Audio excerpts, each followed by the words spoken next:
முருகன் புறவெளில் ஒன்றை பொன் சொல்லிதர மூன்று பயந்து செருந்தி செம்பொன் மலர் திருநெல்வேலியுரை செல்வதாமே. இந்த ஆத்மார்த்த முக்கியாக அறிஞர் சிற்றம் சொல்லிட்டு மிகப்பெரிய பக்த மொழிகளே திருநெல்வேலி திருத்தலத்திலே எழுந்தது அர்ப்பணித்து வருகிறார் என்பது காந்தி அம்பிகை உடனே அருள்மிகு சுவாமி நெல்லையப்பர் சுவாமியுடைய திருவிழை போற்றி வணங்கி முடித்துக் கொண்டு இந்த தினம் இந்து ஆலய பாதுகாப்பு இயக்கத்தினுடைய நம்முடைய சுவாமி நெல்லையப்பர் திருக்கோயில் இடமே இருக்கக்கூடிய ஆணி திருவிழா அதனுடைய தேரோட்டத்தின் போது வரக்கூடிய பக்தர்களுக்கு மிகச் சிறப்பான முறையிலே அன்னதானம் செய்வது, தேர் இழுக்கக்கூடிய பக்தர்களுக்கு தண்ணீர் தருவது, இப்படி இந்த திருப்பணிகளை எல்லாம் எப்படி செய்வது என்பது தொடர்பாக ஆலோசனை கூட்டம் நடைபெற்றுக் கொண்டிருக்கிறது. இந்து ஆலய பாதுகாப்பு இயக்கத்தினுடைய 26வது ஆண்டாக இந்த நிகழ்வு இந்த ஆண்டு நடைபெற இருக்கிறது. இந்த ஆண்டு ஜூலை மாதம் 8ஆம் தேதி செவ்வாய்க்கிழமை சுவாமி நெல்லையப்பர் திருக்கோயில் தேரோட்டம் மிகச் சிறப்பாக நடைபெற இருக்கிறது. இந்த நிகழ்விலே இந்த இந்து ஆலய பாதுகாப்பு இயக்கத்தினுடைய கோட்டச் செயலாளராக இருக்கக்கூடிய குணசீலன் அவர்களும் மாநில செயலாளராக இருக்கக்கூடிய பரமசிவம் அவர்களும் இந்த ஏற்பாடுகளை எல்லாம் மிகச் சிறப்பாக செய்ய இருக்கிறார்கள். இந்த நிகழ்வுக்கு சிறப்பு விருந்தினராக வருகின்றிருக்கக்கூடிய சுவாமி நெல்லையப்பர் திருக்கோயிலுடைய அறங்காவலர் குழு தலைவர் சென்னையா அவர்களுக்கும், அதே போன்று தினமலர் சீனிவாசன் அவர்களுக்கும், நம்முடைய தெற்குமட அதிபர் சுவாமிகள் அவர்களுக்கும் வருகை தந்திருக்கக்கூடிய அத்தனை அடியார் குழுக்களுக்கும் நல்வாழ்த்துக்களை தெரிவித்துக் கொண்டு, பொதுவாக பக்தர்கள் அதிகமாக வரக்கூடிய திருவிழாக்களிலே இதுபோன்று அன்னதானங்கள் செய்வது மிகவும் பிரியமானது. சமீபத்திலே கூட தென்காசியிலே கும்பாபிஷேகம் நடைபெற்றது. லட்சக்கணக்கான பக்தர்களுக்கு அன்னதானம் வழங்கப்பட்டது. அடுத்ததாக இப்பொழுது திருச்செந்தூரிலே கும்பாபிஷேகம் நடைபெற இருக்கிறது. எல்லா திருக்கோவிலிருந்து அன்னதானங்கள் எல்லாம் செய்ய முடியாது. ஏனென்றால் அவர்களுக்கு பல்வேறு பணிகள் இருக்கின்றது. அப்படி இருக்கின்ற போது வருகின்ற பக்தர்களுக்கு ஆங்காங்கே அந்த அறக்கட்டளையை சார்ந்தவர்கள் பல்வேறு வகையிலே அவர்கள் அந்த அன்னதானம், தண்ணீர் கொடுப்பது, உதவி செய்வது இப்படியெல்லாம் நடைபெற்றுக் கொண்டிருக்கிறது. அந்த வகையிலே நம்முடைய இந்து ஆலய பாதுகாப்பு இயக்கத்தின் சார்பாக ஒவ்வொரு ஆண்டும் இந்த தேர் இழுப்பதற்காக வருகை தரக்கூடிய அத்துணை பக்தர்களுக்கும் மிகச் சிறப்பாக இலையிலே வாழை இலை போட்டு அவர்களுக்கு சுவையான மதிய காலை உணவு, மதிய உணவு இப்படி எல்லா வகையிலும் சிறப்பாக அவர்கள் செய்து வருகின்றார்கள். சென்ற ஆண்டு மட்டும் 65,000 பக்தர்களுக்கு உணவு வழங்கப்பட்டிருக்கிறது. இந்த ஆண்டும் அதே போன்று 65,000 பக்தர்களுக்கு உணவு தருவதற்கு மிகச் சிறப்பான ஏற்பாடுகள் செய்யப்பட்டிருக்கிறது.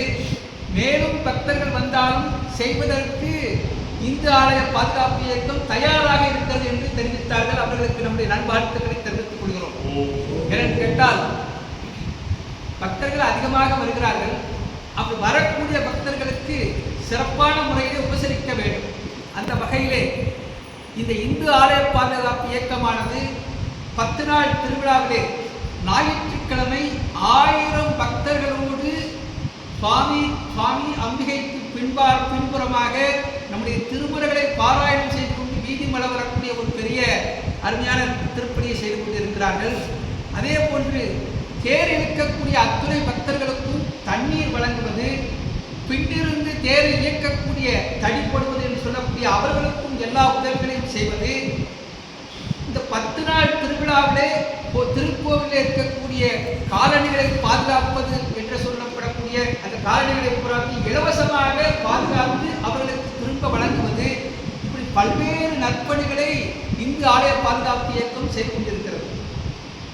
தொடர்ந்து அவர்களுடைய பணி சிறப்பாக நடைபெற வேண்டும் என்று பிரார்த்தனை செய்து வாழ்த்துக் கொண்டு, இந்த திருவிழாவிலே பக்தர்கள் பாதுகாப்பாக இருக்க வேண்டும் என்று ஒரு விஷயத்தை மட்டும் அறிவுறுத்திக் கொள்கிறோம். அறங்காவலர் குழு தலைவர் அவர்கள் மிக அற்புதமாக பல்வேறு விஷயங்களை திருக்கோவிலில் செய்யப்பட்டு வரக்கூடிய விஷயங்களை எல்லாம் எடுத்து கூறினார்கள். அதிலும் குறிப்பாக இந்த ஆண்டு சண்டேஸ்வர நாயனாருடைய திருத்தேரானது புதிதாக செய்யப்பட்டு வெள்ளோட்டம் நாளைய தினம் நடைபெற இருப்பதையும், அதே நேரத்திலே சுவாமி எழுந்தருளி வரக்கூடிய யானை வாகனம் என்று சொல்லப்படக்கூடிய அந்த வாகனம் புதிதாக செய்யப்பட்டிருக்கிறது. அதுவும் நாளிலும் வெள்ளோட்டம் நடைபெற இருக்கிறது. வெள்ளிரதம் திருப்பணி வேலை நடைபெற்றுக் கொண்டிருக்கிறது. இப்படி பல்வேறு பணிகளை தெரிவித்தார்கள். சென்ற ஆண்டு சுவாமியுடைய ஏதோ ஒரு திருவுள்ளம் இந்த திருத்தேர் வடமானது அது அறுத்து விட்டது. அதையும் புதுப்பித்து இருப்பதாக, புதிய வடம் வாங்கப்பட்டிருப்பதாக தெரிவித்தார்கள். இப்படி பார்த்து பார்த்து கோவில் பணிகளை எல்லாம் செய்து கொண்டிருக்கக்கூடிய திரு செல்லையா அவர்களுக்கு நம்முடைய நல்வாழ்த்துக்களை தெரிவித்துக் கொண்டு, திருக்கோயில் சார்பாக இந்து ஆலய பாதுகாப்பு இயக்கத்திற்கு உங்களாலான அத்துணை உதவிகளையும் நீங்கள் செய்து தர வேண்டும் என்றும் இந்த நல்ல நேரத்தில் கேட்டுக்கொள்கிறோம். ஏனென்றால் கோவிலுடைய அனுமதி இல்லாமல் நாம் பெருசாக செஞ்சிட முடியாது. ஆகையினாலே திருக்கோயில் அனுமதிகளையும் நீங்கள் பெற்றுத்தர வேண்டும் என்று இந்த நல்ல நேரத்தை கேட்டுக்கொண்டு, ஒவ்வொரு பெரிய பெரிய ஆலயங்களிலும் தேரோட்டம் என்பது ஒரு சிறந்த நிகழ்வு. திருவாரூர் தேரழகு என்று சொல்வார்கள். அப்படி அந்த தேரோட்டத்திலே பெரிய பெரிய ஆலயங்களிலே ஒரு சில கோவில்களில் மட்டும்தான் பஞ்சமூர்த்திகளுக்கும் 5 தேர் இருக்கிறது. சில இடங்களில் ஒரு தேர் தான் இருக்கும். சுவாமி 5 பஞ்சமூர்த்திகளும் அங்கே எழுந்தருளை செய்வார்கள். ஆனால் நம்முடைய சுவாமி நெல்லையப்பர் திருக்கோவிலே பஞ்சமூர்த்திகளுக்கும் 5 தேர்கள் இருக்கின்றது. இந்த 5 தேர்களிலும் புஷ்ப அலங்காரங்கள், இப்படி பல்வேறு அலங்காரங்களை எல்லாம் செய்து சுவாமியை அந்த ரதத்திலே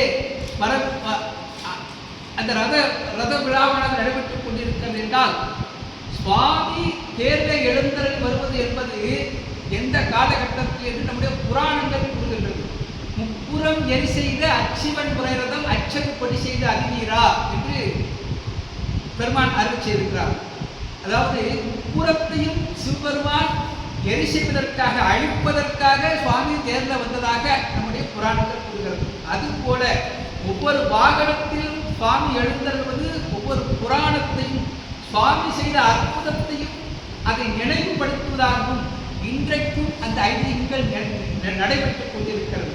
அந்த வகையிலே தேரோட்டமானது கூட அசுர சக்திகளை, தீமைகளை எல்லாம் விளக்கி பக்தர்களுக்கு நல்லது நடக்க வேண்டும் என்பதற்காகத்தான் சுவாமி தேர்ல வரார். அப்படி இருக்கிற போது நமக்கு சுவாமி அருள் பரிபூர்ணமாக கிடைக்கும். அந்த எந்த விதமான சந்தேகமும் நமக்கு வேண்டியதில்லை. இந்த கைங்கரியத்திலே பங்கு கொள்ளக்கூடிய அத்துணை பக்தர்களுக்கும், குறிப்பாக 65,000 பக்தர்களுக்கு அன்னதானம் வழங்கப்படுகிறது என்றால், இந்த கைங்கரியத்திலே பணமாக எல்லாரும் கொடுத்தால் போதாது, பொருட்களாக நிறைய பேர் கொடுத்து கொண்டு இருக்கிறார்கள். அரிசியாக கொடுக்கிறார்கள். ஒரு சிலர் காய்கறி கடையிலிருந்து அவ்வளவு காய்கறிகளை இலவசமாக வழங்கிக் கொண்டிருக்கிறார்கள்.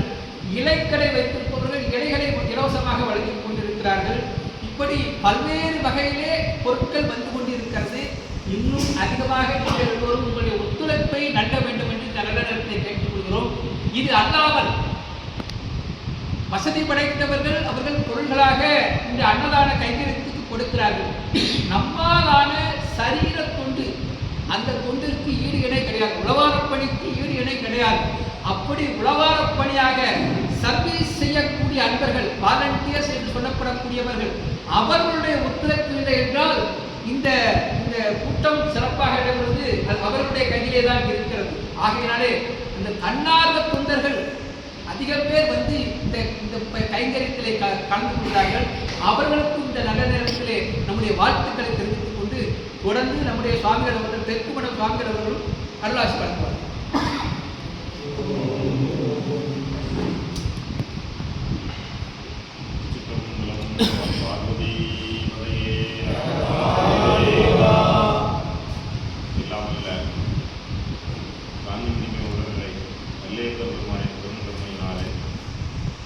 ஆண்டுதோறும் நடைபெறுகின்ற நம்முடைய பிரம்மோற்சவமானது இந்த ஆண்டு சீரும் சிறப்புமாக துவங்கியிருக்கிறது. அதிலே இன்னும் முக்கியமான நிகழ்வாக நம்முடைய கொடியேற்றம் தொடங்கி திருத்தேர் வரை நம்முடைய உற்சவங்கள் சிறப்பாக நடைபெற வேண்டும் என்று நாம் அனைவரும் இறைவனை பிரார்த்திக்க வேண்டும். ஒரு பெரிய நகரத்திலே நடைபெறக்கூடிய ஒரு முக்கியமான திருவிழா என்றால் அது அங்கே நடைபெறக்கூடிய பிரம்மோற்சவம் தான். அதிலே இறைவன் திருவீதி விழா கண்டரும் பொழுது அவர் அங்கிருக்கின்ற சகல ஜீவராசிகளுக்கும் சாம்பவி தீட்சை என்ற ஒரு தீட்சையை அருளுவதாக ஆகமங்கள் குறிப்பிடுகிறது.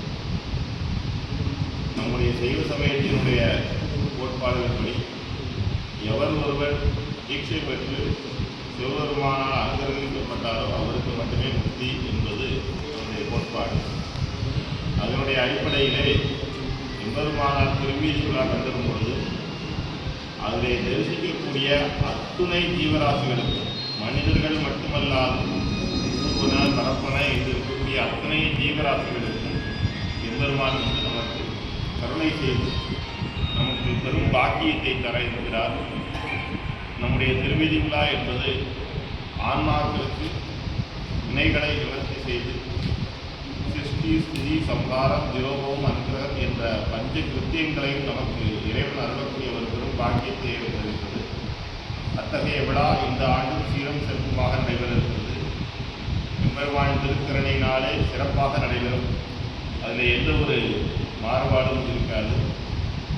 நம்முடைய இந்து ஆலய பாதுகாப்பு இயக்கத்தினுடைய சார்பாக கடந்த 25 ஆண்டுகளாக நாம் இந்த அன்னதான திட்டத்தை ஏற்பாடு செய்து வருகிறோம். ஆரம்ப காலத்திலே நிறைய லட்சக்கணக்கான பக்தர்கள் வரும்பொழுது அன்னைக்கு வந்து எந்த ஒரு உணவகங்களும் இருக்காது. நிறைய பேர் வந்து பசியோடு திரும்பி செல்வார்கள். அந்த குறையை நீக்கும் வகையிலே நம்முடைய ஆலய பாதுகாப்பு குழுவின் சார்பிலே துவங்கி தொடர்ந்து இது 4வது ஆண்டாக அன்னதானம் நடைபெறும். 25 ஆண்டுகளாக நம்முடைய பணிகள் நடைபெற்றாலும் அன்னதானம் 4வது ஆண்டுகளாக நடைபெறுகிறது. குறைந்தது 50,000 to 65,000 மக்கள் வந்து இதில் கலந்து கொண்டு அன்னதானத்தை பெற்று வருகிறார்கள். இந்த ஆண்டு இன்னும் அதிகமான மக்கள் கலந்து கொண்டு எம்பெருமானுடைய கருணைக்கு உதவி செய்ய வேண்டும் என்று அனைவரையும் பிரார்த்திக்கிறேன். அதற்கு தேவையான சகல உபகரணங்களையும் பொதுமக்களாகிய நாம், பக்தர்களாகிய நாம் அளித்து ஒத்துழைக்க வேண்டும் என்று அன்பரிடம் கேட்டுக்கொள்கிறேன்.